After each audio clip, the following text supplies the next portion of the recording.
नमस्कार, news point लेकर हाजिर हूं मैं राजीव। तो यूपी यानी उत्तर प्रदेश सहित 5 राज्यों में विधानसभा चुनावों के करीब आते ही बहुजन समाज पार्टी यानी बसपा में अब हलचल दिखने लगी है।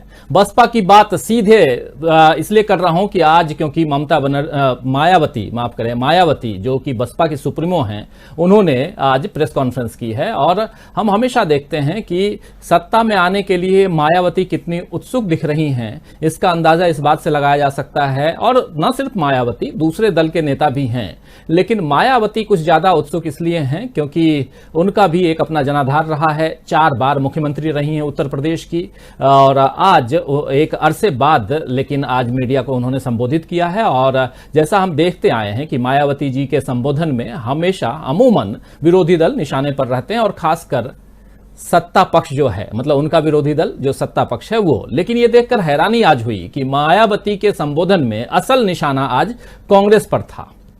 वैसे तो बसपा और कांग्रेस कभी करीबी नहीं रहे, लेकिन कांग्रेस उत्तर प्रदेश में काफी लंबे समय से सत्ता से दूर रही है, यानी कि सत्ता में नहीं है। और दरअसल उत्तर प्रदेश की सत्ता में पहले समाजवादी पार्टी थी, और अब मतलब इससे पहले, और अभी बीजेपी है, इससे पहले अखिलेश यादव की सरकार थी। तो मायावती का निशाना खासकर होना चाहिए था या तो अखिलेश यादव या होनी चाहिए बीजेपी। लेकिन ना अखिलेश यादव की पार्टी समाजवादी पार्टी, ना ही बीजेपी, और सीधा निशाना कांग्रेस पर। यह क्या कुछ कहता है, यह समझने की हम कोशिश करेंगे। और कांग्रेस को जिस तरह खरी खोटी आज मायावती ने सुनाई है, उससे तो यही लगा कि बीएसपी कांग्रेस को ही अपना सबसे बड़ा प्रतिद्वंदी मानती है, सबसे बड़ा सियासी दुश्मन मानती है। या फिर यह भी हो सकता है कि बीएसपी कांग्रेस का विरोध करके बीजेपी का काम आसान कर रही है, यानी बीजेपी की बी टीम की तरह क्या मायावती काम कर रही हैं। ये बात इसलिए कह रहा हूं दोस्तों क्योंकि बार बार बी टीम की बात आती है। इसलिए आप देखेंगे कि आज हमने जो अपना टैगलाइन लिखा है कि यूपी में बीजेपी की बी टीम। कौन है बीजेपी की बी टीम? क्या सिर्फ मायावती की पार्टी बीएसपी है या और भी कोई है? हालांकि हमारे आप उसमें थंब में देखेंगे तो कई नेताओं के फोटो, वहां ओवैसी साहब की फोटो भी है, राजभर साहब के फोटो भी हैं और भी हैं। तो कौन कौन लोग हो सकते हैं, कौन कौन से दल हो सकते हैं, और क्यों मायावती, जिनको इस वक्त सीधा का सीधा अगर कोई निशाना करे जो विपक्षी दल है और निशाना लगाए तो कहां लगाए? वो उसका निशाना सत्ता पक्ष की तरफ होना चाहिए, लेकिन सत्ता पक्ष की तरफ न जाकर के वो सीधा अगर कांग्रेस पर निशाना लगाती हैं। और कहा जा रहा है, माना जा रहा है कि कांग्रेस जो है 4थे नंबर की पार्टी है, 4th स्टेज। पहले नंबर पर अगर बीजेपी रखें, दूसरे नंबर पर समाजवादी पार्टी रखें, तीसरे नंबर पर बसपा रखें, तो 4थे नंबर पर आती है पार्टी कांग्रेस। लेकिन बसपा जो है वो सीधे कांग्रेस के से 2-2-4 करने के लिए क्यों तैयार है, 2-2 हाथ करने के लिए क्यों तैयार है, ये हम जानने की कोशिश करेंगे, समझने की कोशिश करेंगे। और हम ये भी देख रहे हैं कि जैसे आम आदमी पार्टी है वो भी वहां पर कोशिश में लगी हुई है, लेकिन वो उसकी अपनी राजनीति है, दिल्ली की राजनीति है, और दिल्ली में आम आदमी पार्टी ने भी कांग्रेस के ऊपर निशाना साधा था। तो बहुत कुछ है, लेकिन चलिए आम आदमी पार्टी की बात भी इस चर्चा में होगी। लेकिन मायावती की राजनीति का असली मकसद और कौन कौन सी पार्टियां अंदर खाने में सत्ता पक्ष की बी टीम की तरह काम कर रही हैं, यह भी समझने की हम कोशिश करेंगे। और आज इसी मुद्दे पर चर्चा करेंगे। और चर्चा के लिए हमारे साथ इस वक्त खास पैनल मौजूद है वरिष्ठ पत्रकारों का। आइए सबसे पहले परिचय कराऊं। सीधे लखनऊ से हमारे साथ जुड़ी हुई हैं सुमन गुप्ता जी, वरिष्ठ पत्रकार हैं, आप बहुत अच्छी तरह से जानते हैं, एडिटर हैं जनमोर्चा की। सुमन गुप्ता जी, आपका स्वागत करता हूं इस कार्यक्रम में। हमारे साथ जुड़े हुए हैं प्रकाश हिंदुस्तानी जी, सीनियर जर्नलिस्ट, सीधे इंदौर से जुड़े हुए हैं और देश की राजनीति पर गहरी पकड़ रखते हैं। प्रकाश जी, आप सब जानते हैं, बहुत अच्छी तरह से हमारे साथ जुड़े रहते हैं, कई अलग अलग कार्यक्रमों में अपने विचार को रखते हैं। प्रकाश जी, आपका भी स्वागत इस कार्यक्रम में। और स्वागत करता हूं हमारे एग्जीक्यूटिव एडिटर जयशंकर गुप्त जी, इनसे आप सब भली भांति परिचित हैं और बेबाक अपनी टिप्पणी के लिए बहुत अच्छी तरह से जाने जाते हैं जयशंकर जी। और जयशंकर जी के विचारों को बहुत सारे हमारे साथी खूब अच्छी तरह से सराहते भी हैं। तो जयशंकर जी, आपका भी इस कार्यक्रम में स्वागत है। और स्वागत है तमाम दोस्तों, साथियों, शुभचिंतकों, आप सबका जो अब तक हमारे साथ जुड़ चुके हैं, जो जुड़ने वाले हैं। कुछ लोगों के कमेंट आए हुए हैं, फटाफट मैं कुछ लोगों के नाम लेना चाहता हूं। देवेंद्र चटर्जी जुड़े हुए हैं, गुड इवनिंग कह रहे हैं। मोहम्मद सबीर अंसारी हैं, विनोद अंबेडकर हमारे साथ जुड़े हुए हैं, जो कह रहे हैं कि उत्तर प्रदेश में होने वाले विधानसभा चुनाव के लिए नई समीकरण आज लखनऊ में ओम प्रकाश राजभर और भीम आर्मी प्रमुख बड़े भाई चंद्रशेखर आजाद ने से जनाब बैरिस्टर असदुद्दीन ओवैसी साहब ने मुलाकात की है। तो ये मुलाकात क्या कहती है, ये भी आज समझने की कोशिश करेंगे। ये कह रहे हैं विनोद आम्बेडकर। मोहम्मद गुलफराज भी हमारे साथ हैं, महेंद्र मलिक जुड़ गए हैं, किसान एकता जिंदाबाद कह रहे हैं, उर्मिला नायक जी जुड़ गई हैं, नमस्कार कह रही हैं, बहुत नमस्कार आपको भी। आफसा खान हमारे साथ जुड़ी हुई हैं, गुड इवनिंग कह रही हैं। आफसा जी आपको भी गुड इवनिंग। सुल्तान मंसूरी भी हैं और सुनंदा कुमार साहू जुड़े हुए हैं। विकास बीएसपी जिंदाबाद लिख रहे हैं, जय भीम लिख रहे हैं। तो तमाम साथी, सुनंदा कुमार साहू भी हैं जो कह रहे हैं there is no ideology in Indian politics, this election will be very crucial for BSP in the current scenario, BSP have only option left that is to be part of NDA. Babar Alam भी हैं। तो तमाम साथियों हमारे साथ आप लोग बने रहिए, आप सबका इस कार्यक्रम में स्वागत करता हूं और अब कार्यक्रम को आगे बढ़ाएंगे। आज उत्तर प्रदेश की बात और उत्तर प्रदेश के इर्द गिर्द क्या राजनीति चल रही है, क्यों मायावती जी, बहन मायावती जी क्यों प्रेस कॉन्फ्रेंस करती हैं तो समाजवादी पार्टी से अधिक कांग्रेस की कमियां गिनाती हैं। उन्होंने कहा है मायावती जी ने कि कांग्रेस अपनी रैलियों तक में दिहाड़ी पर मजदूरों को ले आती है। कांग्रेस का जनाधार इस कदर गिर चुका है कि उसे विधानसभा चुनाव में उम्मीदवार तक नहीं मिलते हैं और वो पैसे देकर प्रत्याशियों को खड़ा करती है। बसपा ऐसा नहीं करती, बसपा खुद अपने चुनाव में पैसा लगाने वाले उम्मीदवारों को टिकट देती है। मायावती ने, यहां पैसे की बात, इस पर भी चर्चा करेंगे आप तीनों से। मायावती ने कांग्रेस की जिस कमी का जिक्र किया है यहां पर, यानी पैसे देकर प्रत्याशी खड़ा करना, क्या यह आरोप बाकी दलों पर भी नहीं लगते? सब जानते हैं कि चुनाव में खड़ा होने के लिए कितनी जेबें जो हैं वो ढीली करनी पड़ती हैं, और खासकर अगर बीएसपी की बात करें तो वहां तो बहुत ज्यादा है। फिर कांग्रेस पर ही आरोप लगाने का क्या मकसद है? इसी सवाल के साथ और आज जो प्रेस कॉन्फ्रेंस, क्योंकि उत्तर प्रदेश की राजधानी लखनऊ में बैठी हुई हैं सुमन जी और बहुत नजदीक से तमाम चीजों को देख रही हैं। सुमन जी आपके पास ही सीधा आना चाहूंगा। मायावती जी एक लंबे अरसे के बाद प्रेस को आज संबोधित करते हुए दिखाई दी और सीधा का सीधा जैसे लगा कि सुबह सुबह उठे हैं और आज कांग्रेस को ही धोना है, धो डाला बिल्कुल। क्या कहेंगी? जी, मायावती जी का कांग्रेस का पुराना बैर है, कह दीजिए। बैर, राजनीतिक बैर नहीं बल्कि उसकी प्रतिद्वंदिता की बात है, क्योंकि बसपा और सपा के जो उत्तर प्रदेश में क्षेत्रीय दल के रूप में सामने आई, उससे कांग्रेस को बहुत नुकसान हुआ।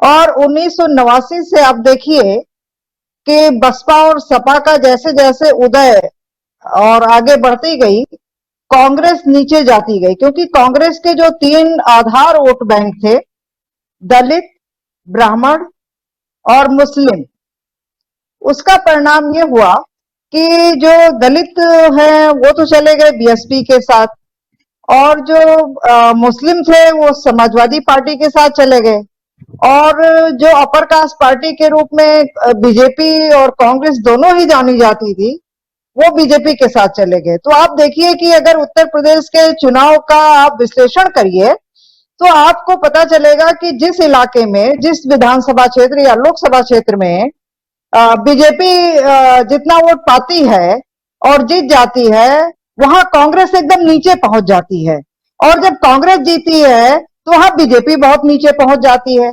यानी कि मूल रूप से कुछ वोट के आधारों को अगर छोड़ दिया जाए तो बाकी का वोट बैंक लगभग एक जैसा होता है। अब इसमें कांग्रेस के साथ बहन जी ने समझौता भी किया था विधानसभा चुनाव में, और विधानसभा चुनाव में समझौता किया कांग्रेस के साथ।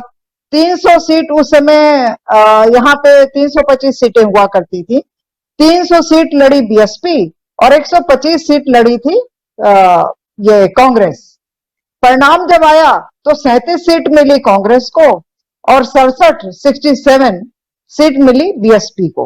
और जब इन हालातों में हंग असेंबली की स्थिति आई तो बहन जी ने बीजेपी के साथ जो है सरकार बनाई, चुनाव लड़ा कांग्रेस के साथ, सरकार बनाई भाजपा के साथ।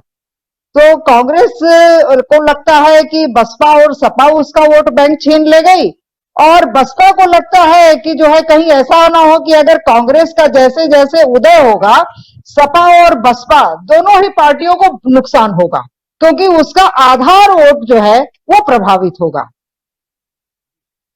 और यही कारण है कि बहन जी मायावती जी हमेशा जो है जब भी आप पिछले 7 सालों का या पुराना रिकॉर्ड आप देख लीजिए, तो एक आध को मैं नहीं कह सकती हूँ, जितने भी उनके ट्वीट रहे हैं या जितने भी उनके प्रेस कॉन्फ्रेंस रही है, अगर उसमें बीजेपी को उन्होंने एक साथ कहा है कुछ, तो वहीं पर साथ साथ कांग्रेस को भी जोड़ दिया है।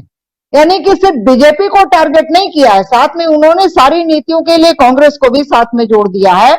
और बीजेपी का उतना मजबूती के साथ विरोध नहीं किया है जितना मजबूती के साथ वो कांग्रेस का विरोध करती आई है।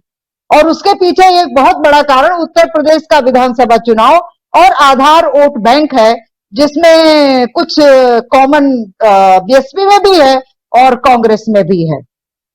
जी जी बिल्कुल, और बहुत सारी बातों के साथ, बहुत सारे सवालों के साथ आपके पास आएंगे सुमन जी, लेकिन उससे पहले अब सीधे प्रकाश जी आपके पास आना चाहता हूं। काशी राम जी, हमेशा जब भी बसपा का नाम याद आता है, बसपा की चर्चा होगी, काशी राम की चर्चा होगी ही, लाजिमी है, क्योंकि संस्थापक रहे हैं वो बसपा के। काशी राम ने बसपा को दलितों के उत्थान के लिए खड़ा किया था। बेशक दलितों का प्रतिनिधित्व करते हुए ही मायावती ने उत्तर प्रदेश की सत्ता संभाली, 4 बार मुख्यमंत्री बनी, और जैसा अभी बता भी रही थी सुमन जी की कैसे कांग्रेस के साथ लड़े और पहुंच गए बीजेपी के खेमे में। खैर, लेकिन इसमें दलितों का कितना उत्थान हो पाया, क्योंकि अब मायावती के सिपहसालार सतीश चंद्र मिश्रा जी प्रबुद्ध वर्ग सम्मेलन, जो कि ब्राह्मण सम्मेलन पहले नाम था, प्रबुद्ध वर्ग सम्मेलन कर रहे हैं और ब्राह्मणों को साधने में जुटे हुए हैं इनडायरेक्ट रूप से।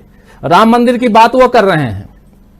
क्या इससे प्रकाश जी, क्या इससे दलितों का उत्थान हो पाएगा? क्योंकि आखिर में तो बीएसपी भी हिंदू में जातिवाद को बढ़ावा दे रही है। क्या यह अंबेडकर के सिद्धांतों के खिलाफ नहीं है, या उनकी खुद की पार्टी के सिद्धांतों के खिलाफ नहीं है जो बातें हो रही हैं? और वह आप भी उसी में से, उसी रोटी में से कुछ टुकड़े जो है, मतलब हिंदुत्व की जो रोटी है उसके टुकड़े को आप भी अपनी ओर खींचने की कोशिश कर रहे हैं। राजीव जी, आपने बिल्कुल सही बात कही। देखिए, बीजेपी ने सबसे पहले मतलब देखा जाए तो बीएसपी ने किस पार्टी के साथ हाथ नहीं मिलाया, ये बड़ी दिलचस्प बात है। 3.5 दशक की राजनीति में बीजेपी ने हर पार्टी से सियासी गठबंधन किया। 1993 में सपा के साथ मिलकर विधानसभा का चुनाव लड़ा, 96 में कांग्रेस के साथ लड़ी, 2019 में लोकसभा चुनाव में बसपा ने सपा और आरएलडी के साथ मिलकर चुनाव लड़ा। फिर बसपा का गठबंधन किसी भी पार्टी के साथ चला नहीं। 1984 में यह पार्टी बनी थी और शुरू के 2 चुनाव में तो इसे कोई सफलता मिली नहीं, लेकिन 1991 में विधानसभा चुनाव में बसपा का खाता खुला और 12 विधायक जीते। लगभग 10% वोट उसे मिले थे, 10% से थोड़े से ज्यादा, 10.26%। और दलित समुदाय के लोगों में लगा कि कोई नई क्रांति होगी, कोई नई बात होगी। जब राम मंदिर की लहर आई तो कांशीराम और मुलायम सिंह ने हाथ मिला लिया और बसपा सपा ने मिलकर बीजेपी का यूपी में सफाया कर दिया। दोनों पार्टियों को फायदा हुआ। बसपा 12 सीटों से 67 पे पहुंच गई और सपा 109 सीटों तक पहुंची। मुलायम सिंह यादव मुख्यमंत्री बने। 1995 में यह गठबंधन फिर टूट गया। तो ये बार बार बसपा मिलती जुलती रही है। 1996 में बसपा फिर कांग्रेस के साथ मिल गई, कांग्रेस के साथ मिलकर चुनाव लड़ा, कोई चमत्कार हुआ नहीं। उसके बाद 1996 में से 27% वोट मिले और 67 सीटों पे कब्जा किया। फिर कांग्रेस से गठबंधन तोड़ लिया। फिर 1997 में बीजेपी के साथ मिल गए। 6 महीने बाद सरकार टूट गई। इसके बाद बीजेपी के कल्याण सिंह बन गए, फिर ओम प्रकाश, फिर राजनाथ सिंह बने। यानी आप पूरा इतिहास देख लीजिए इस पार्टी का। ये पार्टी कभी भी अपनी बात पर खरी नहीं रही। इसने बीजेपी के साथ सरकार बनाई थी, एक बार ये कह के कि 2.5 साल आप राज करोगे, 2.5 साल हम राज करेंगे। ये भी नहीं हो पाया। 2007 में ये इसको कामयाबी मिली, लेकिन 2012 में फिर साफ हो गई। तो ये पार्टी जिस तरह चल रही है, कभी किसी के साथ गठबंधन, कभी किसी के साथ गठबंधन, और ये जैसे शेयर बाजार में ट्रेडिंग होती है ना, डेली ट्रेडिंग कि उस तरह ये पार्टी गठबंधन करती कि अभी हमें इससे फायदा है तो हम इससे गठबंधन कर लेते हैं, थोड़ी देर बाद इससे फायदा होगा तो आज शेयर खरीदो, सुबह खरीदो, शाम को बेचो। इस तरह ये हर चुनाव में नई पार्टी के साथ गठबंधन करती है और गठबंधन को तोड़ देती है। तो मायावती की विश्वसनीयता बहुत गिर गई। हालांकि वोटों का प्रतिशत सम्मानजनक है, काफी वोट, सम्मानजनक वोट उनके पास उनको मिलता है, लेकिन सीटों के मामले में उनका हाथ थोड़ा तंग है। अब ये नाना तंगी चल रही है उनके बाजार में, तो ये स्थिति मायावती की। और अभी वो फिर हर चुनाव में देखती है, अब कांग्रेस को निशाना बना रही है वो, क्योंकि वो बीजेपी की बी टीम, जैसा कि आपने बताया, बीजेपी की बी टीम की तरह व्यवहार करने लगी। उसे लगता है कि हिंदुत्व की पाई में, हिंदुत्व की रोटी में एक टुकड़ा उसको भी मिल जाए और उसका भी पालन पोषण हो जाए, ऐसी हालत लगती। तो ये बहुत दुर्भाग्यपूर्ण है कि दलितों की राजनीति करने वाली पार्टी की इतनी बुरी हालत हुई है। और ये एक तरह से नई राजनीति की तरफ भी इशारा है कि आप किसी एक वर्ग को लेकर साथ नहीं चल सकते, आपको पूरे समाज को साथ लेके चलना पड़ेगा। अभी ओवैसी की बात कीजिए, ये लग रहा था कि ओवैसी के साथ कदम मिलाएंगे, लेकिन ओवैसी के साथ भी ये नहीं है। तो ये किसके साथ होंगी? मुझे लगता है अंततोगत्वा ये पिछला दरवाजा खटखटाएंगी बीजेपी का, और बीजेपी की ही मदद करेंगी। राजीव जी, बीजेपी की मदद कौन कौन सी पार्टियां करेंगी ये देखना बहुत दिलचस्प होगा आने वाले 5 महीने जो बचे हैं और उसमें जो चुनाव होगा। लेकिन मायावती ने आज दावा किया है कि देश में बीएसपी यानी उनकी जो पार्टी है, बहुजन समाज पार्टी, अकेली ऐसी पार्टी है जो कांग्रेस और अन्य पार्टियों की तरह अपने संगठन को चलाने और चुनाव लड़ने के लिए भी बड़े बड़े पूंजीपतियों और धन्ना सेठों से आर्थिक मदद नहीं लेती है। ये एक बड़ा, और शुरुआत में भी मैं कह रहा था जयशंकर जी कि पैसे की बात की कांग्रेस जो है धन लेते, दूसरे दल जो हैं वो धन लेते हैं, लेकिन बसपा किसी से धन नहीं लेती है, पैसा नहीं लेती है। और इतना ही नहीं, कह रहे हैं कि मायावती ने यह भी कहा आज बहुत सारी बातें, और लगातार उनके लगभग 45 मिनट नहीं, 12-15 मिनट का जो उनका जो भाषण है, प्रेस कॉन्फ्रेंस में आती हैं, वो भाषण ही देती हैं, अपना लिखा हुआ जो पढ़ती हैं, उनका एक अलग अंदाज है, उसमें मैं कोई टिप्पणी नहीं कर रहा हूं, टीका टिप्पणी नहीं, अच्छी बात है कि आप लिख करके पढ़ते हैं। लेकिन सीधी बात यह है कि पूरा का पूरा उनकी जो प्रेस कॉन्फ्रेंस थी उस पर पूरा जोर यही था कि कांग्रेस के ऊपर हमला बोला जाए। क्यों हमला बोला गया ये समझने की हम कोशिश यहां कर रहे हैं। उसके अलावा जैसे असदुद्दीन अवैसी हैं, उसके अलावा और भी पार्टियां हैं, राजभर की पार्टी है, चंद्रशेखर आजाद जिन्हें रावण के नाम से भी लोग जानते हैं, हालांकि उन्होंने ऑफिशियली अपने नाम से रावण हटा लिया है, लेकिन फिर भी चंद्रशेखर की अपनी पार्टी है। तो ये सारे लोग क्या करेंगे आने वाले समय में, क्या ये भी भाजपा की बी टीम बनने वाले हैं? ऐसी बातों को हम समझने की यहां कोशिश कर रहे हैं दोस्तों। तो और हमारे साथ 3 खास मेहमान जुड़े हुए हैं, आप देख ही रहे हैं। हमारे साथ जयशंकर गुप्ता जी हैं, प्रकाश हिंदुस्तानी जी हैं और सुमन गुप्ता जी सीधे जुड़ी हुई हैं लखनऊ से। मायावती ने जो आज प्रेस कॉन्फ्रेंस की है, उन्होंने इतना ही नहीं कहा कि पैसे लेती है कांग्रेस, उन्होंने यह भी कहा कि पैसे के एवज में प्रत्याशियों को, अपने जो लोग हैं उनको राज्यसभा भी भेजती है, कांग्रेस भेजती है राज्यसभा। यह सब मैं अपने मन से नहीं कह रहा हूं, यह सब उन्होंने ऑफिशियली बोला है, रिकॉर्डेड है, ऑन रिकॉर्ड है। मायावती के इन आरोपों में कितना दम है, बहुत नजदीक से आप देखते हैं। और क्या भाजपा, समाजवादी पार्टी ये काम नहीं करते हैं, ये दल नहीं करते क्या? और शायद बसपा भी करती होगी, वाम दल भी करते होंगे, हो सकता है। वाम दल हालांकि अपने आप को इससे अलग रखते हैं। तो ये जो पैसे का खेल है, जिसमें कि आप कह रहे हैं कि जो चुनाव में लोग आते हैं या किसी भी रैली में लोग आते हैं, उनको लेकर के पैसे के एवज में लेकर के आते हैं, दिहाड़ी मजदूरों को लेकर आते हैं। आप कह रहे हैं कि राज्यसभा भेजने के लिए पैसा लेते हो, आप कह रहे हैं प्रत्याशी चयन के लिए पैसा लेते हो। आखिर ये तमाम बातें आज, और वो भी कांग्रेस को लेकर के, सरकार तो वहां योगी की है, योगी आदित्यनाथ की है, बीजेपी की है, तो यहां कांग्रेस कहां से आ गई? और कांग्रेस तो ऐसे भी मरी हुई पार्टी दिखाई दे रही है। लोग तो यही कह रहे हैं, मैं नहीं कह रहा हूं, लोग यही कह रहे हैं कि प्रियंका गांधी नहीं दिख रही हैं, राहुल भैया नहीं दिखाई दे रहे हैं, कोई दिख नहीं रहा है। और उसमें आप हमलावर हो चौथे नंबर की पार्टी पे। आप चलो समाजवादी पार्टी पे हमला करती, आप अगर बीजेपी पे नहीं करना है तो समाजवादी पार्टी पे करती तो कुछ बात भी बनती, लेकिन यहां तो आप चौथे नंबर की पार्टी पे कर रही हैं। क्या कहेंगे ओवरऑल जयशंकर जी? नहीं राजीव जी, देखिए पहली बात तो यह है कि बहुत सारी बातें सुमन ने और प्रकाश जी ने बता दी हैं। अब उसके बाद बहुत ज्यादा नहीं रहता है बचता कि एक तो ऐसा कोई दल नहीं है कम्युनिस्ट पार्टियों को छोड़ करके जिससे मायावती जी ने कभी अतीत में समझौता नहीं किया हो या जिससे समझौता नहीं तोड़ा हो। ये बात तो वाकई एकदम दुरुस्त है। अब एक सवाल जरूर उठता है कि आज की जो प्रेस कॉन्फ्रेंस हुई उसमें उन्होंने कांग्रेस पर क्यों बोला, प्रहार क्यों किया? क्योंकि कांग्रेस तो मुख्य धारा की लड़ाई में, उत्तर प्रदेश की जो मुख्य धारा की लड़ाई है उसमें कहीं है नहीं। जो अनुमान और सर्वेक्षण जो आ रहे हैं उससे यह भी लगता है कि मायावती जी भी मुख्य धारा की राजनीति में आज उत्तर प्रदेश में नहीं रह रही है। जो मुख्य संघर्ष है, सत्ता का जो मुख्य संघर्ष है, वो अखिलेश यादव की समाजवादी पार्टी और योगी आदित्यनाथ के नेतृत्व वाली भारतीय जनता पार्टी के बीच में ही होते हुए दिखाई दे रहा है। तो ऐसा उन्होंने फिर क्यों कहा? एक तरफ जो है वो दलितों को और जो अपर कास्ट ब्राह्मण्स हैं उनको नामबंद करने की कोशिश में लगी हुई थी। बौद्धिक सम्मेलन या जो ब्राह्मण सम्मेलन था उसको चूंकि चुनाव आयोग की डर ओर से जो भी होगा उन्होंने बौद्धिक सम्मेलन का नाम दे दिया।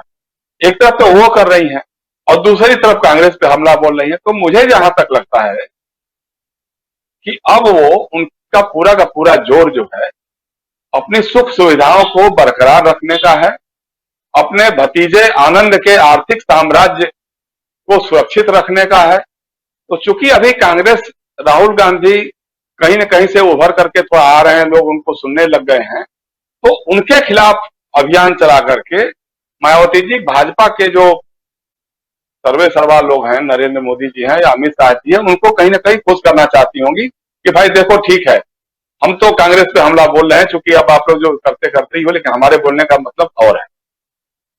तो मुख्य रूप से ये है। लेकिन ऐसा करने से एक तो जो दलित समाज का जो खास तौर से युवा है, जब से उन्होंने समाजवादी पार्टी के साथ अपना गठबंधन तोड़ा, लोकसभा के चुनाव में उनकी 10 सीटें मिल गई और समाजवादी पार्टी को सिर्फ 5 ही सीट मिल पाई थी, तो उसके बावजूद उनको लगा कि साहब कुछ गड़बड़ हुआ है, तो उन्होंने समाजवादी पार्टी के साथ तोड़ा संबंध।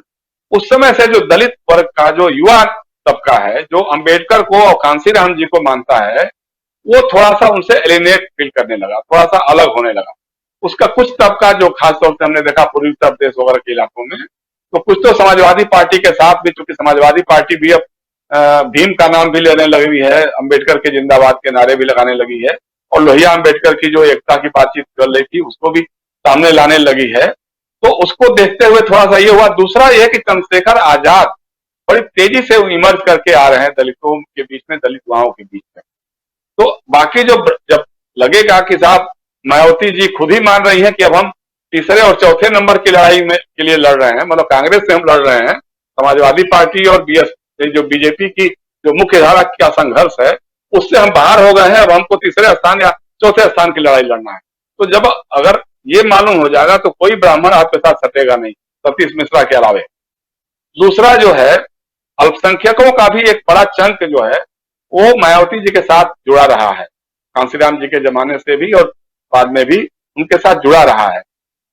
नसीमुद्दीन सिद्दीकी जैसा बड़ा नेता उनके पास था, लेकिन जिस तरह से उनको ह्यूमिलिएट करके बाहर निकाला, नसीमुद्दीन कांग्रेस में है नसीमुद्दीन सिद्दीकी, तो लेकिन अभी भी जैसे जो सांसद है उनके कुंवर दानिश अली हैं, उनको आपने लोकसभा में नेता पद से हटा करके फिर किसी एक जो वहां के फैजाबाद के अगल बगल के जो सांसद हैं उनको आपने बना दिया था, ये नेता बना दिया था बसपा संसदीय दल का। तो इसको लेकर के, और ऐसे भी तो जो अगर इस तरह की बात चल जाएगी कि साहब आप तो 3 में 13 में कहीं है नहीं, आप तो तीसरे चौथे नंबर की लड़ाई लड़ रही है, तो ब्राह्मण आपसे कटेगा, दलित का भी एक हिस्सा कटेगा, और जाहिर सी बात है कि ये जो अल्पसंख्यक वोट हैं ये आपसे छिटक जाएंगे। बात दरअसल ये है राजीव जी, जैसा उन्होंने कहा कांग्रेस पर जो आरोप लगाया, कि मुझे लगता है जो आपने शुरू में कहा था और बाद में कहा उसमें थोड़ा फर्क हो रहा था हल्का सा, कि कांग्रेस जो है चुनाव लड़ाने के लिए उम्मीदवारों को पैसा देती है और राज्यसभा का टिकट बेचती है, और हम तो पैसा देते नहीं, हम पैसा लेते हैं। वो इस बारे में हम उनकी साफगोई को बहुत ही सराहना करते हैं। वो टिकट बेचती हैं, बाकायदे उसकी बोली लगती है। हम तो कई ऐसे क्षेत्रों में जानते हैं, लोकसभा के क्षेत्रों की बात की हो या विधानसभा क्षेत्रों में, कि जो बोली चली उसमें जो सबसे अधिक बोली लगी उसको टिकट दे दिया गया, फिर बाद में दूसरे आदमी ने उससे अधिक बोली लगा दी, तो फिर ये टिकट खारिज करके, रद्द करके फिर उसको टिकट दे दिया गया और पैसा वापस भी कर दिया। कई बार तो नहीं भी वापस किया, कहा कि ठीक है तुमको हम राज्यसभा में देख लेंगे या विधान परिषद में देख लेंगे। अब आज उनकी हालत जो है उत्तर प्रदेश में, न तो राज्यसभा में एक सीट भेजने की है, न विधान परिषद में भेजने की है, तो वो तो बात नहीं हो पा रही है। लेकिन अब इसके नाम पे वो एक कूपन बेच देती है, कूपन दे देती है, कहती है भाई इतने लाख कितने करोड़ रुपए लेके आओ तो तुम्हारा टिकट पक्का है। दूसरी बात ये जो कहना है कि वो उनको कोई धनपति या पूंजीपति पैसा नहीं देता है, एकदम सरासर झूठ है। मैं बता रहा हूँ आपसे, मतलब अपने आंखों देखी और कानों सुनी बात है। उस समय जो है राशिद अल्वी उनकी पार्टी के नेता होते थे पार्लियामेंट में, और उन्होंने एक उद्योगपति घराने के खिलाफ काफी कुछ बोला था, संसद में बोला था। तो संसद के प्रवेश द्वार पे संजोग से मायावती जी टकरा गई, तो जर्नलिस्टों ने पूछा, उस समय हम भी वहीं खड़े थे, कि साहब फला उद्योगपति घराने के खिलाफ इतनी तेज आवाज में क्यों बोल रहे हैं? तो कहा कि वो जो है वो तो सिर्फ अमर सिंह के जरिए मुलायम सिंह को पैसा देता है, हम लोगों से तो कोई बात ही नहीं होती। अगले कुछ ही दिनों के बाद राशिद अल्वी को हटा दिया गया पार्टी से और चुप करा दिया गया। राशिद अल्वी ने उसके खिलाफ बोलना बंद कर गया। पता लगा कि वो सीधे सीधे जाकर के अब किसके जरिए बहन जी से संपर्क में आ गया उद्योगपति घराना, तब सब ठीक हो गया। तो ऐसा नहीं है, उद्योगपति घराने तो ऐसे भी हमको लगता है कि जो भी मेन प्लेयर्स होते हैं उनको पैसा भेजते ही भेजते हैं, देते ही हैं। किसी को बहुत ज्यादा देते हैं, किसी को उससे थोड़ा कम देते हैं और किसी को और कम देते हैं। लेकिन ये जब बार्गेनिंग पोजीशन में आप हो जाते हैं तो फिर उसको तो कोई बात ही नहीं है। मतलब हालत ये हो गई है कि कई बार जो है दलित समाज के लोग, जो बौद्धिक लोग हैं, जो पढ़े लिखे हैं या थोड़ा अलग ढंग की सोच रखते हैं, जो सामाजिक न्याय या अम्बेडकर की फिलॉसफी में यकीन रखते हैं, वो कहते हैं कि मायावती जी अब दलित की बेटी नहीं रह गई है, अब वो दौलत की बेटी रह गई, दौलत की बेटी हो गई है। मतलब दौलत उनके लिए माता पिता सब कुछ है। तो अगर ये राजनीति है तो फिर तो कोई बात ही नहीं है। तो इसको अगर सुरक्षित रखना है, क्योंकि आप मोदी जी और अमित शाह जी के पास ईडी, सीबीआई और इनकम टैक्स टीम तो आई है, जो आनंद जी का जो नोएडा से लेकर के और लखनऊ तक कहां देश भर में आर्थिक साम्राज्य जो फैला हुआ है, उसकी थोड़ी सी जांच की बात चलती है, मायावती जी एकदम लाइन पे आती हैं, बहन जी एकदम लाइन पे आती हैं। तो एक तो ये है। अब बाकी दूसरी और पार्टियां जो बी टीम का काम कर रही हैं, मायावती जी बी टीम का काम कर रही हैं या सी टीम का काम कर रही हैं, इसके बारे में हम नहीं कुछ कह सकते हैं। लेकिन ये जरूर है कि उन्होंने अपने को मुख्यधारा की लड़ाई से बाहर मान लिया है। बाकी जो है ओम प्रकाश राजभर हैं या संजय निषाद हैं या और जो छोटे लोग हैं, छोटी छोटी पार्टियां हैं, उनके तो जाहिर सी बात है कि सत्ता जब भाजपा के पास है तो उसी के पास देने के लिए रेवड़ियां भी होगी, तो अपना बांटेगी, अपने हिसाब से समझौते करेगी। अभी तक तो इन लोगों की सौदेबाजी चल रही है। सौदेबाजी मतलब कभी ओम प्रकाश राजभर जी की बात शुरू हो जाती है, फिर बात टूट जाती है, फिर और उग्र होकर के उग्र तेवर में ओम प्रकाश जी बोलते हैं भाजपा के खिलाफ, शायद सौदेबाजी कुछ और बढ़ जाए। संजय निषाद के बारे में भी यही बात कही जाती है। और जहां तक ओवैसी की बात है, मुझे नहीं लगता कि उत्तर प्रदेश का जो अल्पसंख्यक समुदाय है या मुस्लिम समुदाय है वो ओवैसी को किसी तरह की घास डाल रहा है। बिहार के अनुभव से जो उसको मिला है या महाराष्ट्र के अनुभव से मिला है कि ओवैसी साहब का तो कुछ नहीं बना, लेकिन वहां पे कांग्रेस का बिगड़ गया। बिहार में राजद गठबंधन जो है, कांग्रेस राजद का और दूसरी पार्टी का कांग्रेस का, तो उसके चलते उसकी हार हो गई। महाराष्ट्र में भी बीजेपी शिवसेना को ज्यादा सीट मिल गई थी, कांग्रेस एनसीपी का गठजोड़ प्रभावित हुआ होता उससे। हालांकि बाद में कांग्रेस और एनसीपी और शिवसेना ने मिलकर ही सरकार बना ली, वो एक अलग बात है।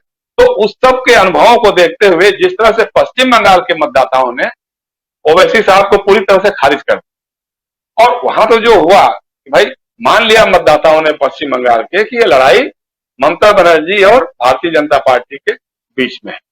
उसी तरह अभी जो माहौल बन रहा है, उत्तर प्रदेश का जो राजनीतिक माहौल बन रहा है, सुमन ज्यादा बेहतर बता पाएंगी कि अभी जो लड़ाई, मुख्य धारा की जो लड़ाई लग रही है कि भारतीय जनता पार्टी और समाजवादी पार्टी के बीच में ही मुख्य संघर्ष होने की बात है, और बाकी पेरिफेरियल लोग हैं वो किसका वोट काटेंगे, किसका जोड़ेंगे, किसको फायदा पहुंचाएंगे, किसको नुकसान करेंगे, ये देखने वाली बात हो सकती है।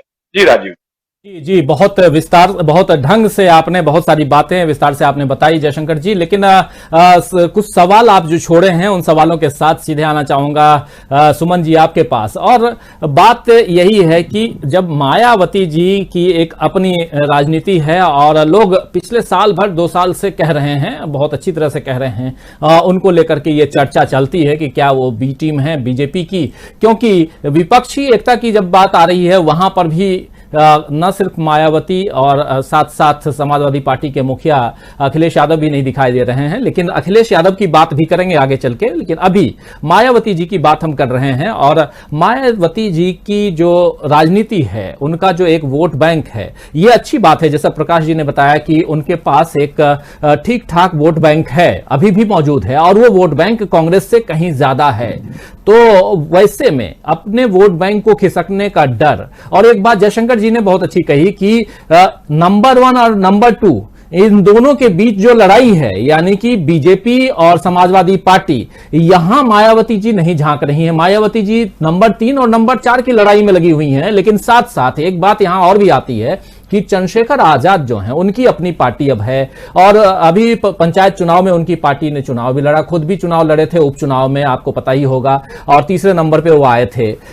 अब ऐसे में क्या लगता है कि अगर, और जैसा आज उन्होंने एक टीवी चैनल से जब साक्षात्कार में, इंटरव्यू में उन्होंने कहा है कि पूरे 403 सीटों पर हमारे पार्टी के जो प्रत्याशी होंगे वो खड़े होंगे, चुनाव लड़ेंगे। ऐसे में लगता है कि दलितों की लड़ाई में अब क्योंकि एक इमर्जिंग नेता के रूप में हम देख रहे हैं चंद्रशेखर आजाद को, और एक परिपक्व नेता के रूप में 4 बार की मुख्यमंत्री के रूप में वहां मायावती जी को देख रहे हैं। एक अलग तरह की लड़ाई देखने को मिलेगी आने वाले समय में सियासी मैदान में, चंद्रशेखर आजाद बनाम मायावती, आपको लगता है सुमन जी? और साथ साथ इसमें ये तो 2 दलितों की टीम जो है उसकी लड़ाई, लेकिन चूंकि वहां इनका ऐसा नहीं है कि सिर्फ इनको वोट सिर्फ उसी जाति विशेष, संप्रदाय विशेष का मिलता है, समुदाय विशेष का, बल्कि इसके अलावा दूसरी जातियों के भी, जैसे हम इसकी बात कर रहे हैं, हिंदुओं में भी जो ब्राह्मण्स हैं उनको भी साधने की कोशिश बीएसपी कर रही है। कांग्रेस को इस लड़ाई में कहां पिछड़ती हुई या आगे बढ़ती हुई आप देखती हैं कि मायावती जी को सीधे कांग्रेस पर वार करना पड़ा? मैं ट्रायंगल वॉर की बात कर रहा हूं सुमन जी। एक तरफ मायावती की पार्टी बसपा, दूसरी तरफ चंद्रशेखर की पार्टी, और तीसरी तरफ कांग्रेस पार्टी। ऐसा है कि चंद्रशेखर की पार्टी जो है वो इन दिनों युवाओं में काफी लोकप्रिय हो रही, खासकर दलित युवाओं में। क्योंकि मुझे जो पूर्वांचल, मैं तो समझती थी कि ये पश्चिमी उत्तर प्रदेश में, मैं समझती थी कि इनका प्रभाव क्षेत्र हो रहा है, बढ़ रहा है। लेकिन मैंने देखा कि अंबेडकर नगर में इनकी एक साइकिल रैली हुई थी, और उस साइकिल रैली में इतने युवा उमड़ करके आए थे कि मैं खुद दंग रह गई। क्योंकि अंबेडकर नगर, जो अकबरपुर कॉन्स्टिट्यूंसी से मायावती जी सांसद रह चुकी हैं, और वहां से वो बार बार जो है वो इलाका माना जाता था कि वो बसपा का गढ़ है। अब तो खैर उनके 3-4 जितने उनके प्रमुख लोग होते थे वो तो दूसरी पार्टियों में, समाजवादी पार्टी में चले गए, और अभी 2 लोग जिनको निकाल के बाहर किया, राजभर और लालजी वर्मा, जो उनके किचन कैबिनेट के हुआ करते थे, वो अभी कहाँ जाएंगे, अभी उनका कोई ठिकाना नया बन नहीं पाया है। लेकिन इनका, चंद्रशेखर का युवाओं में, खासकर आप 18 से 25 साल के अगर युवा को देखिए, उसमें चंद्रशेखर का प्रभाव जो दलित समुदाय से आते हैं उसमें बढ़ा है। और वो एक निश्चित रूप से कि जो 45 से या 35 से ऊपर वाले लोग हैं, वो बहन जी के जो परंपरागत बसपा के वोटर रहे हैं, वो वोट उनको निश्चित रूप से मिलेगा। और बहन जी का 17-18% वोट कहीं से गया नहीं है, वो उसमें कोई बहुत बड़ा डेंट नहीं लग पाया है। वो खास एक वर्ग का ही उनका वोट रहा है, और उसमें दूसरे जिनको वो उम्मीदवार बनाती हैं, वो दूसरी जातियों को तो उनको ऐसे ही लोगों को बनाती हैं कि जिनका अपना वोट हो, और उनका अपना वोट और ये उनके समुदाय का, बीएसपी का परंपरागत वोट, दोनों वोट मिलकर के एक साइजेबल स्थित हो जाए और वो सीट जीत सके। तो 2007 में उन्होंने ब्राह्मण और दलित गठबंधन किया था, भाईचारा कमेटियां बनाई थी। उसके बाद में उन्होंने 2017 के चुनाव में उन्होंने दलित मुस्लिम का नारा दिया था, और दलित मुस्लिम का, लेकिन वो बहुत ज्यादा फायदेमंद उनको नहीं हुआ, यद्यपि उसके वजह से 40-50 ऐसी सीटें थी जो जहां पर समाजवादी पार्टी और बहुजन समाज पार्टी को लगभग बराबर वोट मिले, और वहां पर बीजेपी जीत गई, और बीजेपी जो है 300 से ऊपर क्रॉस कर गई। और इसमें ज्यादातर पश्चिमी उत्तर प्रदेश की सीटें थी, जहां मुस्लिमों की संख्या ज्यादा होती है जिन सीटों पे। तो एक तो ये हो गया कि चंद्रशेखर भी जो युवा दलित हैं उनका तो वोट कुछ ना कुछ प्रभावित करेंगे। दूसरा, जहां तक कांग्रेस का सवाल है, कांग्रेस अब ये समझ रही है कि अगर उसके पास आधार वोट नहीं होगा तो ना तो मुस्लिम उसको वोट करेगा ना दूसरे लोग उसको वोट करेंगे। तो कांग्रेस में एक ओबीसी के प्रति एक पिछले दिनों से ये चल रहा है कि ओबीसी को अपने साथ लाइए, और ओबीसी के बीच भी वो काम करने लगी है, दलितों के बीच भी वो काम कर रही है। तो इस तरीके से वो टारगेट कर रही है, दलित और ओबीसी को टारगेट कर रही कि अगर वो उसके पास आ जाएंगे तो मुस्लिम भी उनके आसपास आ जाएगा। फिर उनका ठीक है कि उनको सीटें भले ही ज्यादा ना मिले, लेकिन एक वोट का एक जो परसेंटेज है वो थोड़ा उनका बढ़ जाएगा। तो ये मान करके चल रही है कांग्रेस। और कांग्रेस का आज जो बहन जी का, जो मायावती जी का जो आज का प्रेस कॉन्फ्रेंस का हमला था कांग्रेस के ऊपर, उसमें दो चीजें मायने रखती थी। एक तो विधानसभा चुनाव में ये कांग्रेस जो दलित और ओबीसी की बात कर रही है उसको टारगेट करके चल रही है। दूसरा, कांग्रेस ने एक बुकलेट निकाली है जिसमें उसको उन्होंने बसपा और समाजवादी पार्टी को मतलब आरोप लगाया है इस पर।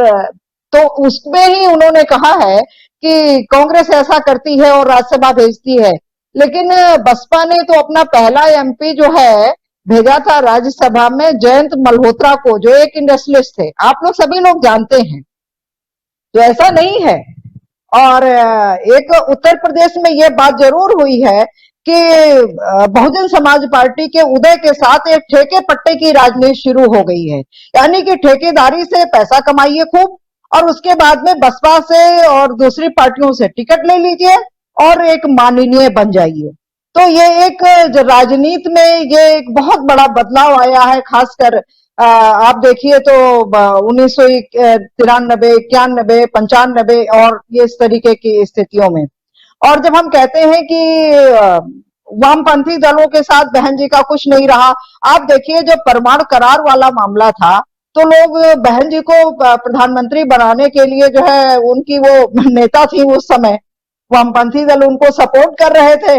लेकिन जब ये लगा कि सारी चीजें खत्म हो गई तो जब प्रकाश करात जी उनसे मिलने आए गुलदस्ता लेकर के कि शायद वो इलेक्शन में बहन जी को सीटें उनको भी दे दें, लेकिन बहन जी ने तो उनको बिल्कुल भी ध्यान नहीं दिया। तो बहन जी का सीधा कोई भी वो बिना मतलब की बात नहीं करती है, उनकी हर बात के पीछे एक मतलब होता है और वो उसी वजह से टारगेट करती हैं। और जातीय आधार पे उनका एनालिसिस भी बहुत होता है। आप देखिए जब रामविलास पासवान जी थे और उत्तर प्रदेश की राजनीति में चुनाव के दौरान सक्रिय हो जाते थे तो वो सार्वजनिक रूप से मंचों से भाषण देती थी।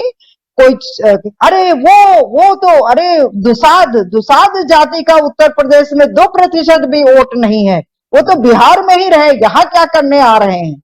तो वो चाहे आपके उदित राज जी हो और चाहे रामविलास पासवान जी है, वो किसी को फिर बर्दाश्त नहीं करती हैं।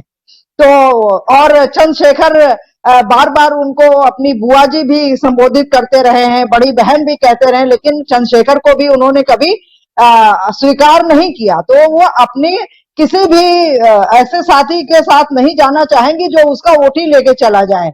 और एक चंद्रशेखर को न मानने का एक बड़ा कारण ये भी है क्योंकि चंद्रशेखर निश्चित रूप से युवाओं में लोकप्रिय उत्तर प्रदेश में हो रहे हैं और जिसका प्रभाव बसपा के ऊपर निश्चित रूप से पड़ेगा।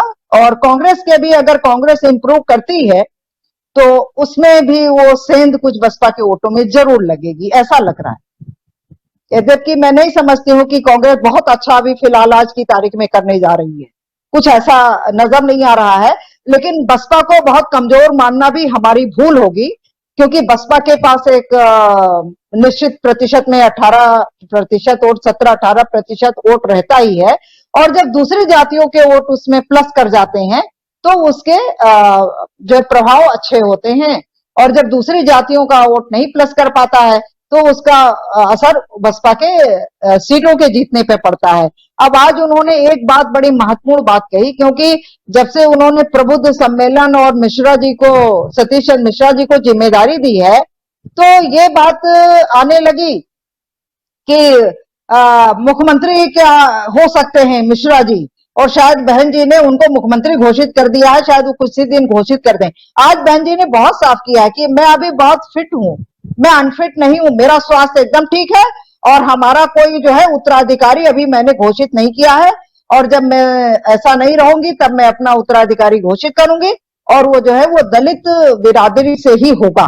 तो इसका मतलब है कि ये जो बात आ रही थी कि मिश्रा जी कहीं चीफ मिनिस्टर ना हो जाए, तो मिश्रा जी का भी काम लगा दिया लोगों ने कि वो चीफ मिनिस्टर होने वाले हैं, और बहन जी भी बहुत स्पष्ट कर दिया कि मैं एकदम पूर्ण रूप से स्वस्थ हूं और अभी हमें अपना उत्तराधिकारी घोषित करने की कोई आवश्यकता नहीं है। तो उत्तर प्रदेश का जो आने वाला विधानसभा चुनाव है उसमें ओवैसी अपनी चला रहे हैं वो राजभर के साथ, लेकिन राजभर बीजेपी के साथ भी आधा पैर बीजेपी की नाव में रखे हैं, आधा पैर ओवैसी की नाव में रखे हैं। और जो चंद्रशेखर से मुलाकात है और चंद्रशेखर ने कहा है कि हम इतनी प्रदेश की 403 सीटें लड़ेंगे, लेकिन चंद्रशेखर भी पहले कांग्रेस के साथ उनके समझौते की बात चल रही थी, लेकिन शायद वहां से नहीं कुछ बना, फिर समाजवादी पार्टी के साथ समझौते की बात चलने लगी और वहां भी अगर कुछ नहीं बनेगा, क्योंकि ये सीटों का सारा चक्कर आके खड़ा हो जाता है। क्योंकि ओवैसी अपने आप पहले घोषणा कर दिए कि मैं तो 100 सीटें से ज्यादा सीटें लड़ूंगा, अब राजभर जी कितनी सीटें लड़ेंगे और चंद्रशेखर जी कितनी सीटें लड़ेंगे, बाकी जो उसमें और भी जो भागीदारी मोर्चा में और दल होंगे वो कितनी सीटें लड़ेंगे। तो सवाल इसका नहीं है, सवाल ये है कि एक तो इन पार्टियों की विश्वसनीयता कितनी रहेगी, और जो बीएसपी के लिए है, बीएसपी बिल्कुल ही अविश्वसनीय पार्टी है, क्योंकि वो कब क्या कर देगी। आपको याद होगा कि अटल बिहारी वाजपेयी की एक वोट से सरकार गई थी, तो उसके पीछे बहन जी का बदला हुआ, मतलब उनका जो रणनीति थी उन्होंने रणनीति बदल दी थी और इसकी वजह से केंद्र की अटल बिहारी वाजपेयी की सरकार चली गई। तो कब बहन जी क्या कहती हैं और कब क्या करती हैं ये कुछ कहा नहीं जा सकता।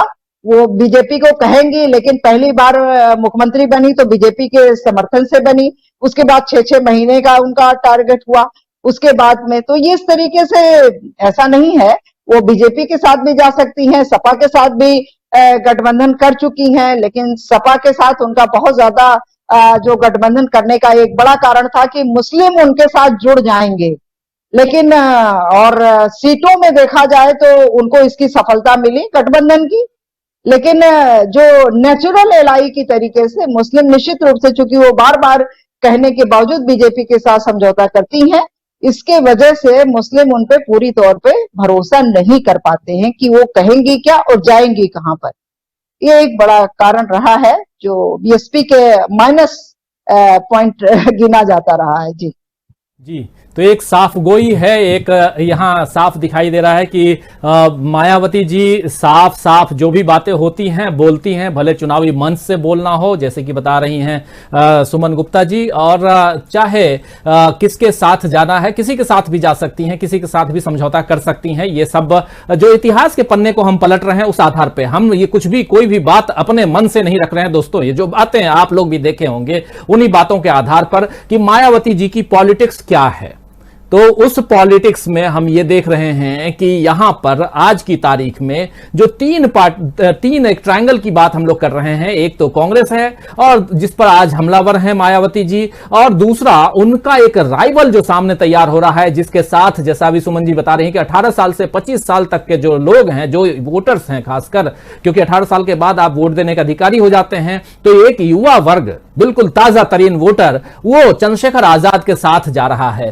तो ये भी एक टीस है, लेकिन साथ साथ मायावती जी का, बहन जी का एक वोट बैंक है, और उस वोट बैंक में सेंधमारी हो पाएगी कि नहीं हो पाएगी। अगर नहीं हो पाएगी और किसी दूसरी तरफ से वोट जो है खिसक के इधर आ जाएं तो फिर कमाल कर सकती हैं मायावती। इसलिए ये एक ऐसी पार्टी है, इस पर सबकी नजर रहेगी, ये बिल्कुल ध्यान रखिए। लेकिन मायावती जी का कहीं पर निशाना और कहीं पे निगाहें, कहीं पे निशाना तो नहीं है। ये समझने की कोशिश कर रहे हैं यहां पर चौथे नंबर की पार्टी प्रकाश जी, ये कहीं पर निगाहें कहीं पर निशाना इसलिए मैं कह रहा हूं कि आखिर बात कर रही हैं आप उत्तर प्रदेश में, गठबंधन आपने किया हुआ है पंजाब में किसके साथ, तो अकाली दल के साथ में, शिरोमणि अकाली दल के साथ में। शिरोमणि अकाली दल ठीक ठाक सीधी टक्कर दे रहा है कांग्रेस पार्टी को पंजाब में, तो कहीं यहां से लखनऊ से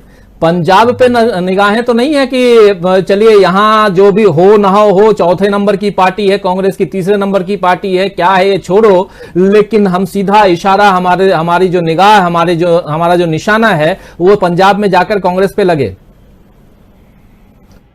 राजीव जी, संभव है ये बात कि उनकी निगाहें पंजाब पर हो, क्योंकि उत्तर प्रदेश में तो अम्लानी द्राक्षा फलाने वाली बात है। उत्तर प्रदेश के अंगूर तो खट्टे हैं, ये बात मायावती जी जानती हैं। अभी सुमन जी ने जो बातें कही वो बहुत महत्वपूर्ण थी। मेरे कुछ मित्रों ने मुझे बताया कि चंद्रशेखर के साथ जो लोग हैं वो न केवल दलित हैं, बल्कि गैर दलितों का जो प्रगतिशील वर्ग है उसके युवा हैं वो भी चंद्रशेखर के साथ हैं। तो इस तरह चंद्रशेखर की स्थिति जो आ रही है अभी वो ज्यादा अच्छी है चंद्रशेखर आजाद की। मायावती जी के साथ ये बात तय कि उनके पास एक अच्छा सुनहरा अतीत है और भविष्य की संभावनाओं को लेकर जी रही हैं। वो राजनीतिक संभावना का खेल है, ये बात वो जानती हैं। और जो बात उन्होंने प्रेस कॉन्फ्रेंस में कही उसमें रत्ती भर भी गलत बात तो नहीं कही। मैं उनकी साफगोई की और ईमानदारी की प्रशंसा करूंगा। देखिए, पिछले 2 साल में जो कारपोरेट चंदा मिला वो उन्हें 0 मिला, उनकी पार्टी 0 चंदा मिला, जहां बीजेपी को 2,500 करोड़ से ज्यादा मिले। इन्होंने कहा हमें सब चंदा देने वाले 20,000 से कम के हैं, गरीब गुरबा लोग हमारे साथ। और बिल्कुल सही बात कही मायावती जी ने, कोई गलत बात नहीं। जहां तक टिकट बांट के पैसे लेने का है, उनका खुला खेल फरुखाबादी है कि भाई आप जैसे जयशंकर जी ने कहा, टिकट जो पैसा ज्यादा देगा उसको टिकट है। वो इतना भी कह चुकी कि विधानसभा के सदस्यों को, सांसदों की जो निधि है, सांसद निधि में जो काम करना है उनको, विकास कार्य करना, उसका 20% या 25% या 33% आप हमें दे दीजिए। ब्रैकेट में है ये कि भ्रष्टाचार करके। तो इतना स्पष्ट उनका लक्ष्य है कि भाई हमें कारपोरेट चंदा नहीं देंगे तो हमें अपने चंदे के स्रोत इकट्ठे करने हैं। उन्हें यह बात पता है कि चुनाव लड़ने के लिए पैसा बहुत जरूरी है, तो पैसे का जुगाड़ उन्होंने कर लिया। लेकिन चंद्रशेखर के साथ, चंद्रशेखर की खूबी यह है कि वो बहुत अच्छा बोलते हैं और तर्कपूर्ण बोलते हैं, और कभी भी उन्होंने मायावती जी के प्रति कोई अपशब्द कभी भी प्रकट नहीं किए, उनकी अवहेलना नहीं की, उनके बारे में कोई ऐसी बात नहीं की जो उनके सम्मान को ठेस लगती हो। तो उनकी दूरदर्शितापूर्ण बातें तो है कि चंद्रशेखर निश्चित ही मायावती के लिए की लाइन के हैं, उन लोगों में एकता हो सकती है। अब मायावती के सामने संघर्ष ये कि वो चौथे नंबर की पार्टी को या तीसरे या चौथे नंबर की पार्टी की आलोचना करके एक नंबर पार्टी, जो कथित 1 नंबर पार्टी या 2 नंबर पार्टी है, उनसे दूरी बना ले। और राजनीति में जैसा कि होता है, प्रतिस्पर्धी का प्रतिस्पर्धी दोस्त होता है। दुश्मनी तो मैं नहीं कहूंगा, प्रतिस्पर्धी हैं सब राजनीति में। तो ये मायावती की स्थिति यहाँ ये है। लेकिन मायावती जो कुछ करेंगी उसमें कांग्रेस को नुकसान पहुंचा पाएंगी या नहीं पहुंचा पाएंगी, मुझे लगता नहीं कि कोई कांग्रेस, क्योंकि जिसका जो खुद नुकसान में ही है। कांग्रेस की दशा कोई बहुत अच्छी नहीं है। अब उत्तर प्रदेश में कांग्रेस और बीजेपी की नीतियां एक है, उनके काम करने के तरीके एक हैं, और बीजेपी ज्यादा संगठित, ज्यादा आक्रामक है। तो ऐसे में बीजेपी के सामने खतरा जो होगा वो बसपा का होगा, बसपा का नहीं सपा का होगा, अखिलेश यादव की पार्टी का होगा। अगर अखिलेश यादव की, अच्छा, कांग्रेस और अखिलेश की गठबंधन के नतीजे भी लोग देख चुके हैं, कांग्रेस और सपा की गठबंधन के नतीजे भी देख चुके हैं, तो वहां भी दाल गलने वाली नहीं है। मायावती जी अपने हिसाब से ठीक कर रही हैं और उनका लक्ष्य शायद पंजाब ही है। राजीव जी, लक्ष्य शायद पंजाब है, और इसलिए भी ये कहा जा रहा है क्योंकि पंजाब में दलितों की एक जबरदस्त वोट बैंक उनका है, 34% के लगभग, एक बहुत बड़ा वोट बैंक कहा जा सकता है। और उनका अभी साथी शिरोमणि अकाली दल है वहां पर, यानी शिरोमणि अकाली दल और बसपा साथ मिलकर पंजाब में चुनाव लड़ रहे हैं और सीधी टक्कर कांग्रेस को दे रहे हैं। तो क्या लखनऊ से, यानी उत्तर प्रदेश से सीधे पंजाब पर निशाना है बहन मायावती जी का, ये हम यहां समझने की कोशिश कर रहे थे। दूसरी तरफ दलितों के नेता उभर करके जो आ रहे हैं, आज की तारीख में चंद्रशेखर आजाद, वो भी दलितों की राजनीति करने के लिए तैयार हो गए हैं। तैयार हो क्या गए हैं, तैयारी ऑलरेडी कर चुके हैं और दलितों की राजनीति कर रहे हैं। युवाओं में काफी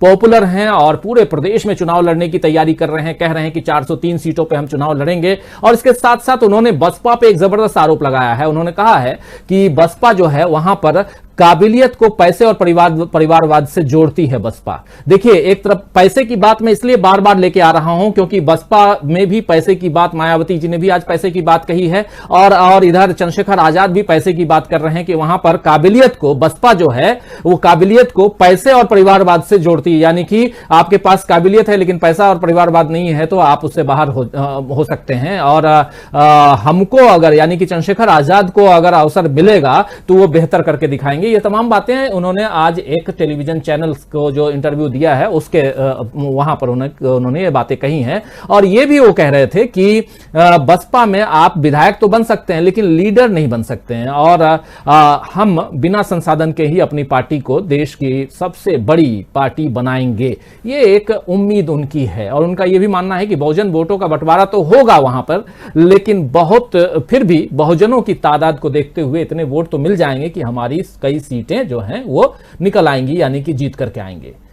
तो क्या लगता है, सीधे अब फिर से एक बार आना चाहूंगा जयशंकर जी आपके पास। बहुजन और दलित और जो बहुजन की जो लड़ाई चल रही है वहां पर, यानी कि राजनीति जो चल रही है उस पर मैं चर्चा कर रहा हूं और साथ साथ मायावती जी की चर्चा और बी टीम की चर्चा कर रहे हैं। मायावती जी केंद्र में हैं यहां पर इसलिए क्योंकि मायावती जी आज लंबे अरसे के बाद निकल के आई हैं और उन्होंने कांग्रेस पर सीधा अपना पूरा का पूरा 90% अपने प्रेस कॉन्फ्रेंस का दिया है कांग्रेस पे, तो इसलिए मायावती जी की चर्चा होनी चाहिए। लेकिन साथ साथ आज असदुद्दीन ओवैसी भी थे मीडिया के सामने, आज राजभर भी मीडिया के सामने थे, आज चंद्रशेखर आजाद भी मीडिया के सामने थे, आज अखिलेश यादव भी मीडिया के सामने थे। तो ये तमाम लोग, और साथ साथ कुछ देर बाद शायद ओवैसी, माफ करें, योगी आदित्यनाथ भी सामने रहेंगे। चुनाव का समय है और अलग अलग टेलीविजन चैनल के थ्रू अपनी बातों को रखेंगे ही। प्रियंका गांधी भी कुछ दिन पहले, आपको याद होगा कि कुछ महीनों पहले चंद्रशेखर आजाद से मुलाकात की थी और उस समय लग रहा था कि कांग्रेस के साथ में शायद चंद्रशेखर आजाद आ सकते हैं। लेकिन अभी थोड़ी देर पहले जब हम लोग चर्चा कर रहे थे तो सुमन जी ने जैसा बताया कि अब ऐसा नहीं लग रहा है और वो कह रहे हैं कि अलग से ही चुनाव लड़ेंगे। दलितों की राजनीति को लेकर के इर्द गिर्द और सब लोगों की नजर जैसे इन दोनों पार्टियों की, बसपा की और चंद्रशेखर आजाद की पार्टी जो है, भीम आर्मी जो है या आजाद पार्टी जो है, वो चाहती है कि वो भी दलितों में सेंधमारी करना चाहती है और साथ साथ दूसरे दल भी चाहते हैं। और बीजेपी, आपको याद होगा कि पिछले चुनाव में 2017 के चुनाव में ठीक ठाक सेंधमारी करके दलितों के वोट अपनी तरफ लेकर के आई थी। अब यहां पे एक जो बात आती है कि समाजवादी पार्टी और बीजेपी, इन दोनों को देखें तो पहले नंबर दूसरे नंबर की पार्टी बनती हुई दिखाई दे रही है आज की तारीख में। हालांकि अखिलेश यादव उतनी मेहनत करते हुए दिखाई नहीं दे रहे हैं, अंदर खाने में कर रहे होंगे तो कर रहे होंगे, लेकिन हमें तो दिखाई उस ढंग से नहीं दे रहा है जिस ढंग से दिखाई धरातल पर देना चाहिए, उनकी पार्टी की मेहनत देनी चाहिए थी, नहीं दिखाई दे रही है। हंग असेंबली की सूरत अगर बनती है जयशंकर जी, और यह सूरत बनती हुई क्या मायावती जी को दिखाई दे रही है ऐसी सूरत कि वो अपनी पार्टी को इतनी मजबूती तक ले जाना चाहती हैं, जैसा अभी सुमन जी बता रही थी कि 17-18% तो उनके पास है, और हंग असेंबली की अगर सूरत आती है तो जिसको भी समर्थन देना हो और खासकर बीजेपी को समर्थन देना हो तो हम उतनी मजबूती के साथ वहां खड़े दिखाई दें और सरकार में आ जाएं। क्या लगता है कि एक बार फिर से 90s के जो माहौल था, जिसमें 6-6 महीने 2.5 साल का जो फॉर्मूला था, उस फॉर्मूले को हम फिर से देखेंगे आने वाले चुनाव में? नहीं, पहली बात तो यह कि 2.5 साल का फॉर्मूला अभी तक कहीं कारगर होते दिखाई नहीं दिया है। चाहे पहले समझौता वगैरह हो जाए, लेकिन जिसको सत्ता मिल जाती है वो जल्दी सत्ता छोड़ना नहीं चाहता है। ये था उत्तर प्रदेश में भी देखा गया है और ऐसा कर्नाटक में भी देखा गया है। तो ये बात तो हमको नहीं समझ में आती है। दूसरा ये जो है कि जैसे आपने कहा कि कहीं उनका निशाना पंजाब पर तो नहीं है, निगाह कहीं और तो नहीं है। हमारे जौनपुर में एक कहावत करते हैं लोग कि पानी बरसे सदर में, छाता मछली शहर में। मतलब चुनाव तो आप उत्तर प्रदेश में लड़ रही हैं और पंजाब को निशाना करके कांग्रेस पे निशाना लग रही है, लेकिन अगर पंजाब की बात होती तो कुछ न कुछ वो हम कैप्टन अमरिंदर सिंह के बारे में बात करती या फिर पंजाब सरकार के बारे में बात करती, तो ऐसा हमको लगता नहीं है। और दूसरा देखिए, एक बात ये मान लीजिए कि दलित अगर 18% है या दलित अगर 34% है तो सारे के सारे हाथी पे सवार हो जाएंगे, ये मानना एकदम गलत है। पंजाब में पहले एक बार शुरू में जब कांसीराम जी का प्रादुर्भाव हुआ था, राजनीतिक प्रादुर्भाव हुआ था, तो मजबूती के रूप में उभर करके आई थी। वहां के जो दलित लोग थे उसमें वहां उभार आया था, एक उम्मीद सी जगी थी। और दूसरा यह है कि इनका बहुत पहले, हमको लगता है कि 25-26 साल पहले कुछ अकाली दल से पहले भी एक बार समझौता हुआ था, लेकिन बाद में टूट गया, तो कभी जमा नहीं। उसका कारण मुख्य रूप से यह है कि अकाली दल है वो जाट सिख लोगों की पार्टी है, मुख्य रूप से उसका जनाधार जो है जाट सिखों में है। और दलित जो है, मजहबी सिख हो या दलितों के और जो सब कास्ट हैं, उनका कभी भी जाट किसानों से, जट किसानों से बनती नहीं रही है, कभी भी नहीं बनती रही है, राजनीतिक तौर पर भी और ऐसे भी। तो राजनीतिक तौर पे वहां का जो दलित समुदाय है वो मुख्य रूप से कांग्रेस के साथ ही रहा है। उसका कुछ हिस्सा वही जब कांसीराम जी का प्रादुर्भाव हुआ था तो जरूर जुड़ा था, बीएसपी के साथ जुड़ा था। एक बार तो सांसद भी था, कोई एक जीत गए थे और विधायक भी कई बार आ गए थे उनके कुछ तो, लेकिन उस ढंग से कभी कुछ हुआ नहीं। तो वो हमको लगता नहीं है। मुख्य रूप से हमको अब जो समझ में आ रही है बात कि एक देखिए, एक तो पब्लिक पोस्चरिंग होती है राजनीति के सामने, पर्दे पर आप क्या बोलते हैं, और दूसरा पर्दे के पीछे आप क्या करते हैं, ये भी देखने वाली बात होती है। तो अभी जो दिख रहा है, जैसे उनकी जो सबसे बड़ी उनको जो कष्ट है, वो कांग्रेस जो है चंद्रशेखर आजाद को भाव देती है और बहन जी को, मतलब चूंकि मानती है कि बहन जी से बात बनने वाली नहीं है, तो लेकिन अब वो बढ़ावा देती है जब चंद्रशेखर आजाद को, तो उनको लगता है कि कहीं ना कहीं ये मामला हमारे खिलाफ जा रहा है। तीसरी बात एक और जो है, पिछली बार जो सोनिया गांधी के घर पे जो बैठक हुई, उस बैठक में समाजवादी पार्टी भी नहीं थी और बहुजन समाज पार्टी भी नहीं थी, लेकिन समाजवादी पार्टी का जो एलाइज है राष्ट्रीय लोकदल, उसके नेता जयंत चौधरी थे। तो क्या कोई अंदर खाने कांग्रेस जयंत चौधरी और चंद्रशेखर के बीच में कोई बातचीत पक रही है, या अगर इसी कॉम्बिनेशन में कल को कोई बात हो तो किसी तरह की अंडरस्टैंडिंग समाजवादी पार्टी के साथ भी बन सकती है क्या? क्योंकि पश्चिमी उत्तर प्रदेश में अगर जयंत चौधरी, चंद्रशेखर आजाद, कांग्रेस तो खैर उस ढंग से उसका कोई जनाधार बहुत ज्यादा नहीं है पश्चिमी उत्तर प्रदेश में भी, लेकिन अगर समाजवादी पार्टी भी इस अलायंस के साथ जुड़ जाते हैं लोग, तो मुझे लगता है कि भाजपा के लिए बहुत मुश्किल हो जाएगी, पश्चिम उत्तर प्रदेश में भी या पूर्वी उत्तर प्रदेश में भी। पूर्वी उत्तर प्रदेश में सुमन जैसा बता रही है, मैंने कहा ना शुरू में ही आपसे कि दलित युवाओं में चंद्रशेखर एक आकर्षण केंद्र के रूप में उभर करके आ रहे हैं। एक तो खरी खरी बोलते हैं, जो कभी कांसीराम जी जो भाषा बोलते थे वो भाषा तो मायावती जी भूल गई हैं मेरे ख्याल से। कभी हाल के वर्षों में, हमको लगता है हाल के वर्षों नहीं, दशकों में भी वो भाषा कभी मायावती जी के मुंह से हमने कभी सुनी ही नहीं। कांसीराम जी तो जब यहाँ दिल्ली में भी देखा हमने या उत्तर प्रदेश में भी, हम लोग के इलाके में जब आते थे, वो जब बातें करते थे तो कहते थे भाई यहाँ जितने ब्राह्मण, राजपूत और वैश्य बनिए ये लोग जो हैं, यहाँ से हमारी सभाओं से उठकर चले जाएं, क्योंकि हम ऐसी कुछ बातें बोलेंगे जो उनको पसंद नहीं आएगी। तो इस तरह की बातें करते थे वो, जो सामाजिक न्याय या जो भी, या दलितोद्धार या दलितों को आगे बढ़ाने की बातें करते थे। तो मायावती जी सिर्फ वही, मैंने कहा कि दलित के नाम पे दौलत से उनका ज्यादा सरोकार होता गया। और देखिए ये बात पता नहीं कारपोरेट सेक्टर ने उनको चंदा दिया नहीं दिया, ऑफिशियली दिया कि अनऑफिशियली दिया, लेकिन जब वो मुख्यमंत्री थी तो उत्तर प्रदेश में शराब की जो रेट थे उसमें से 1% कुछ था उनका अलग से, जो पौंटी चड्ढा उनके खास होते थे, उन्हीं के नाम का सारा ठेका उत्तर प्रदेश में होता था। उसमें पर बाटल कुछ पैसे, कुछ रुपए जो है वो अलग से लिए जाते थे, उसका कोई पौंटी टैक्स या कुछ का करके, और उनके पास जाता था। तो ये सब तो बातें हैं, वो अलग चीजें हैं, लेकिन मुख्य बात यही है कि कहीं ना कहीं अंदर खाने लोगों में आपस में राजनीतिक सौदेबाजी हो रही है, अंदर खाने बातें हो रही हैं, किसको कितनी सीटें मिलेंगी। तो चूंकि ज्यादा तन करके बोलेगा, ज्यादा थोड़ा अपना भाव दिखाएगा, उसके हिसाब से उसकी सौदेबाजी भी हो सकेगी। तो यही काम राजभर भी कर रहे हैं, यही संजय निसार भी कर रहे हैं। और ओवैसी साहब, मुझे नहीं लगता कि ओवैसी साहब की कोई दाल यहाँ उत्तर प्रदेश में गलने वाली नहीं है, चाहे वो बी टीम कहे चाहे सी टीम कहे। अब हमको नहीं लगता है, क्योंकि जितने मुस्लिम समाज के लोगों से बातें होती हैं या और टीवी चैनलों पे या जगहों पे जो बातें उभर के सोशल मीडिया पर भी जो आती है देखने को, उससे साफ हो जाता है कि ओवैसी साहब को लोग मानते हैं कि साहब अगर आएंगे तो ये एंटी भाजपा के मतों का बंटवारा ही करेंगे, भाजपा को इन के प्रकार फायदा ही पहुंचाएंगे, इसके अलावा उनकी कोई भूमिका नजर नहीं आती है। हाँ, एक बात जरूर है कि जो मुस्लिम समाज का जो कट्टरपंथी युवा है या जो नया उलझन का युवा है, जो सोचता है कि साहब बाकी राजनीतिक दल, मुख्य धारा के राजनीतिक दल हैं, कांग्रेस हो या समाजवादी पार्टी हो या बहुजन समाज पार्टी हो, ये लोग हमारे मसाइल के बारे में खुल करके नहीं बोलते हैं।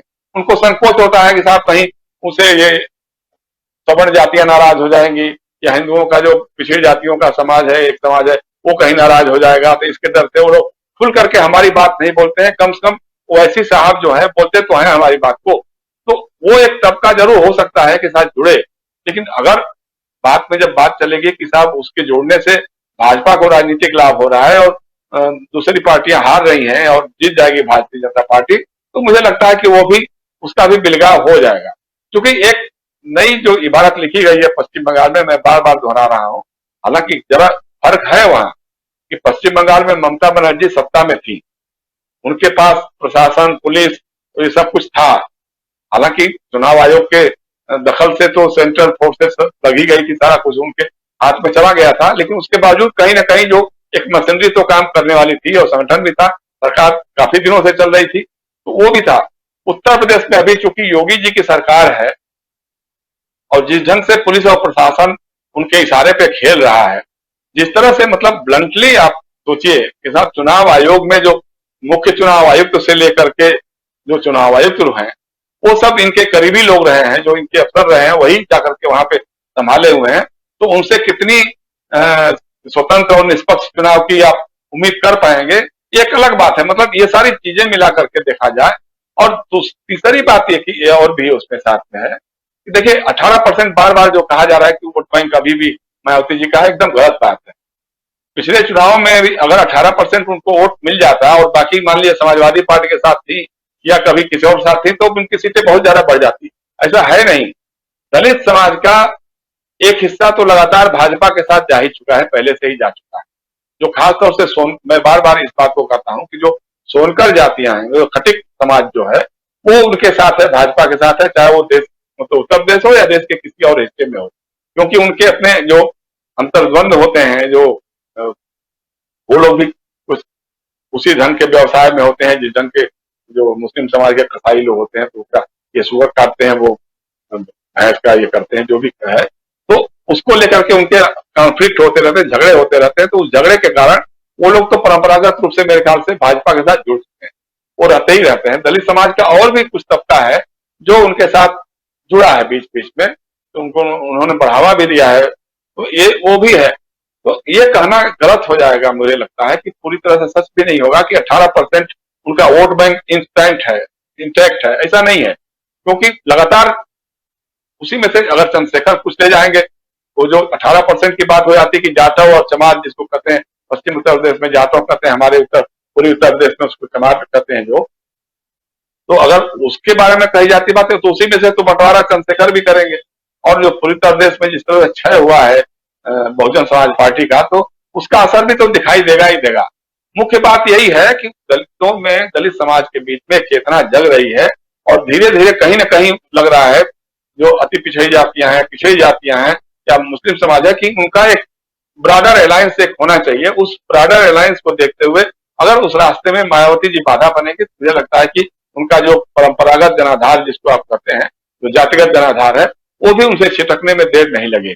जी राजीव, बहुत सारी बातें, और खासकर जो परंपरागत वोट है, परंपरागत जनाधार है, वो छिटकने की बात भी बता रहे हैं। और लेकिन साथ साथ उत्तर प्रदेश में जो चुनाव है, वो चुनाव काफी अहम है। बहुत सारी पार्टियां हैं और 4 प्रमुख पार्टी, जिसमें बीजेपी, उसके अलावा समाजवादी पार्टी, बसपा और कांग्रेस तो है ही, उसके अलावा भी असदुद्दीन ओवैसी वहां हाथ आजमाएंगे इस बार। उसके राजभर तो है ही, उसके फिर अपना दल है, निषाद पार्टी है, आम आदमी पार्टी, बहुत सारे दल अलग अलग ढंग से, अलग अलग हिसाब से, अपने ढंग से कौन कहां का अपनी गोटी फिट करता है ये देखना होगा, और आने वाला जो समय होगा वो काफी दिलचस्प होगा। लेकिन कल शाम 7 बजे हम आपके सामने लेकर आएंगे कि उत्तर प्रदेश की जनता का मूड क्या है, क्या कहती है उत्तर प्रदेश की जनता, क्या कहता है उत्तर प्रदेश का वोटर कि आखिर आने वाले समय में हमें किसकी सरकार पसंद है। तो ये एक अलग तरह का ओपिनियन पोल हम कल शाम 7 बजे आपके सामने लेकर आएंगे। तो दोस्तों, आप कल शाम 7 बजे हमारे साथ जुड़ना ना भूलें,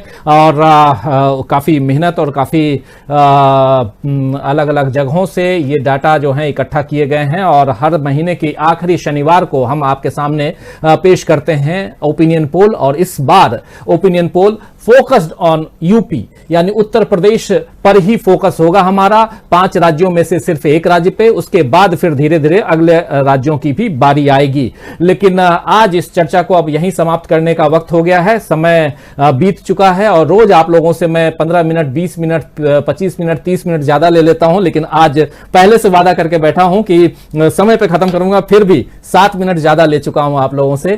तो सबसे पहले जयशंकर जी, सुमन जी, प्रकाश जी, आप तीनों को बहुत धन्यवाद कि आप लोग जुड़े रहे और लगातार आप लोगों ने अपनी बातों को यहां पहुंचाई, अपनी बातों को रखे। आप लोग, बहुत धन्यवाद आप लोगों को, और धन्यवाद तमाम साथी जो हमारे साथ जुड़े हुए हैं और अपने अपने कमेंट लिख रहे हैं। ओम प्रकाश सारनाथ जी जुड़े हुए हैं, जो कह रहे हैं कि दलित राजनीतिक हालात ऐसे बन रहे हैं कि बीएसपी का विकल्प चंद्रशेखर आजाद, एसपी कर्णधार तैयार हो रहा है, और उसके मायावती मान्यवर कांसीराम साहब के आदर्शों को भूल चुकी हैं, जो दलितों को अच्छा नहीं लगता है। उसैद अहमद कह रहे हैं मुसलमानों को चाहिए कि प्रदेश में आने वाले चुनाव में पार्टियों को देखकर अपने विवेक से अपने मतों का प्रयोग करें। अगर कोई व्यक्ति भी दुश्मन विपक्ष में खड़ा है तो उसका प्रयोग करें। धन्यवाद राजीव जी कह रहे हैं। तो अलग अलग विचार अलग अलग लोगों के आ रहे हैं। आपसा खान भी हैं हमारे साथ, तुषार शर्मा भी जुड़े हुए हैं, राहुल गांधी ट्विटर हैंडल से, यूट्यूब हैंडल से, समीम अंसारी सऊदी अरबिया से जुड़े हुए हैं हमारे साथ, सुभाष तिवारी भी हैं, मदीना के मुसाफिर भी हैं, फिर असलम चिश्ती आज हरिद्वार से हमारे साथ जुड़े हुए हैं, और अलग अलग जगह वो भी सर्वे कर रहे हैं। तो इस कार्यक्रम को अब समाप्त करने की इजाजत चाहूंगा, और कल शाम 7 बजे जैसा आपको मैंने बताया कि एक अलग अंदाज में एक ओपिनियन पोल लेकर उत्तर प्रदेश का हम आएंगे। आपका इंतजार रहेगा कल शाम 7 बजे, और तब तक देखते रहिए आप डीवी लाइव। नमस्कार, गुड नाइट, शुभ रात्रि।